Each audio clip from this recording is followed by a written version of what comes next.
One of the things that you're definitely going to need as you continue to pursue your vision of success and beyond, well, you're going to need a lot of things, but one of the things that I want to talk to you about is hope. You are going to need hope as you pursue your vision of success and beyond, because as I tell you all the time, the path to success, it's not straight, it's not smooth. There's going to be some adversity. Hope is what you need in order to push you forward when things get tough. I like this quote from Napoleon Hill. He said, "Don't be afraid of a little opposition. Remember that the kite of success rises against the wind of adversity, not with it." It's going to be challenging, and that's not a bad thing. But you need hope. You need hope as you travel on your journey. Now, I want to start by let's break down that definition of the word hope. We're going to be talking about hope for a few days. So when we talk about hope, this is from dictionary.com. This is the definition that they have. The definition of hope: it is the feeling that what is wanted can be had, or that events will turn out for the best. Once again, that definition from dictionary.com, it's the feeling that what is wanted can be had, or that events will turn out for the best. That's the definition of hope. So let's go to Webster's. Let's see what they have. The current version of the Webster's dictionary, they describe it as a desire. That's important. We're going to come back to that. It's a desire accompanied by expectation of or belief in fulfillment. There's some similarities there, but that desire part, I think that's important. So I went old school here. I want to give you another definition of hope. Hope is very important. You need that on your path to your vision of success and beyond. I went old school. I went to the 1828, the very first version of the Webster's dictionary, 1828. Let's look at what they say. They say it's hope is a desire of some good accompanied with at least a slight expectation of obtaining it, or a belief that it is obtainable. So similarities to the present version. But what I also want to add is that in that 1828 version, that definition, it's rooted in Christianity. And it also cites some verses as well. Now, the reason I want to point that out is because I want to show you just how important, how powerful hope is. Hope is, there is this, in the 1828 version of this dictionary, connects it to faith. That's how important. And I share that with you because I really want you to catch this. Hope is very important. You need hope because hope is going to help you continue to move when it's very difficult. So that 1828 version, it gives a number of scriptures to back that up. Again, it's rooted in Christianity because hope is very important. It's related to faith when it comes to Christianity. So now to what we're talking about, what I want to share with you, and the takeaway from me breaking down some of those definitions for you, is that there are two components. When we talk about hope, there's two components that you have to have. One, there is a desire for something. So when you have hope, you have a desire for something. And then number two, this is important. There's a reasonable expectation that something is attainable, or that thing, or what you're hoping for to happen, it's going to happen. Again, desire, that's simple. There's a desire for something, but then there's also that reasonable expectation that something is attainable, or what you want to happen is going to happen. Now let's talk about that second part. Desire, that's simple. But we have to talk about that expectation. Most importantly, that needs to be a reasonable expectation. We've got to have the right kind of hope. Got to have the right kind of hope, because otherwise you're wishing. You're not hoping. You're wishing, and with that wish, it's not rooted in anything. There's nothing really supporting it. And so that's why I share with you from the 1828 version of the dictionary that it is rooted in Christianity, so that there's something supporting the hope. It's not just a wish. It's not just, oh, I really wish, I believe that this is going to happen. No, you've got to have something. You have to have a reasonable expectation that that something is attainable. Let me tell you, I don't share this story often because it's an embarrassing story. It's my story. It's about me. When I was in middle school, I had some crazy hoop dreams. Like, I wanted to play basketball.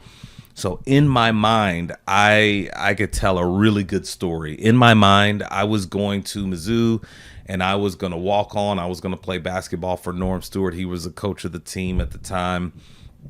So I held on to this dream or wish. I held on to it, but there was no reasonable expectation there because I didn't play basketball. I didn't join in. I wasn't a part of any club. I didn't play in high school. I when I played with my buddies, I really didn't stand out. Like, I had a good time. It was fun, but there was nothing to back up this hope or dream that I had of being able to play college basketball. Because in my head, the way it worked out was just gonna play 1 year at Mizzou. We're gonna win the championship that year, and then I'm gonna go to the NBA and I'm gonna play. I know. Please don't laugh too hard at me, but that was, yeah, in my mind, that's the way things were going to work out. That's what I wanted. But I had a desire. I did want that. I had a desire, but there wasn't a reasonable expectation. There really wasn't a reasonable expectation. And you know why there wasn't? It was because I really didn't sit down to really think about it. I didn't think it through.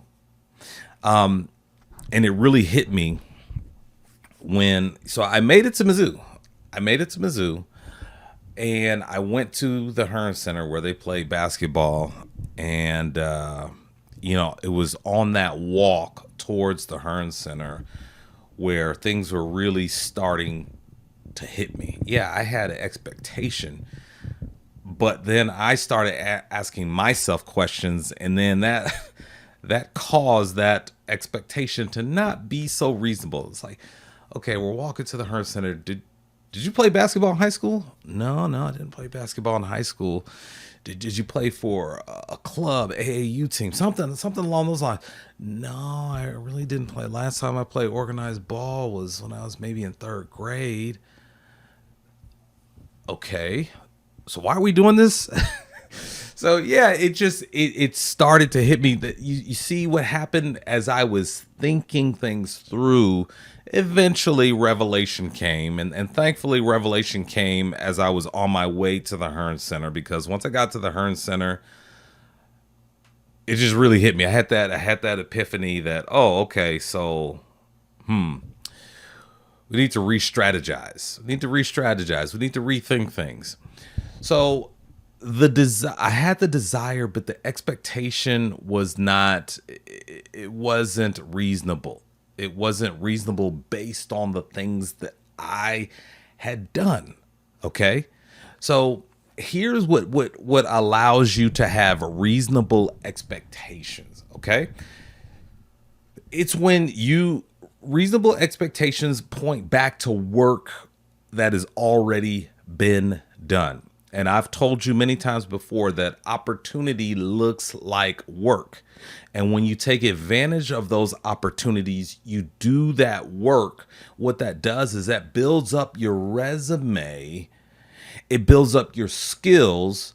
It builds up your capacity to do more. You see, when I was in middle school and in high school, I wasn't building up my capacity to do different things on the basketball court that would put me in position to be able to compete with others at the college level. I just didn't do it. And so there's, of course, you can't have a reasonable expectation to play college ball, win a championship in 1 year, be one and done. I thought that was cool, but it wasn't for me. So with reasonable expectations, in order for your expectations to be reasonable, you have to have that work behind you that you can point to. You have to have numerous goals that you set, followed by action steps, progress towards completion of those goals, and eventually completion of those goals. You need to have a lot of that behind you in order for your expectations to be reasonable. Again, when we talk about hope, you need hope. That's what's going to help move you when things get difficult. But your hope has to be rooted in something. Remember, we talked about hope from the 1828 version of the Webster's Dictionary. It's rooted in Christianity. It's next to faith. That's important. In order to have faith in yourself, in your abilities, in your pursuit of your vision of success, you have to have the desire. That part's easy, but you also have to have a reasonable expectation that what you are pursuing is attainable. And in order to have those reasonable expectations, you've got to have that work behind you. I'm talking about goals, action steps, progress you've made, things that you can point to and say, I did this, and that. Surely I can reasonably expect to hit that goal if I do 1, 2, and 3. If I do these things, I think I can hit that. I think I'm ready for that. And at the end of the day, ladies and gentlemen, what we're talking about, like when you apply hope appropriately, when you have a good understanding of hope and what it is and how it could boost you when things get difficult, when you have this right formula, desire for something, reasonable expectation that it's attainable, what this is going to do is that's going to give you the confidence that you need. Like you are going to be unstoppable on your way to your vision of success and beyond. And that's why it's important to understand hope, what it is, and how it can help you. I thank you so much for tuning in. Until we meet again, Vision Chasers, don't forget to please keep chasing the vision.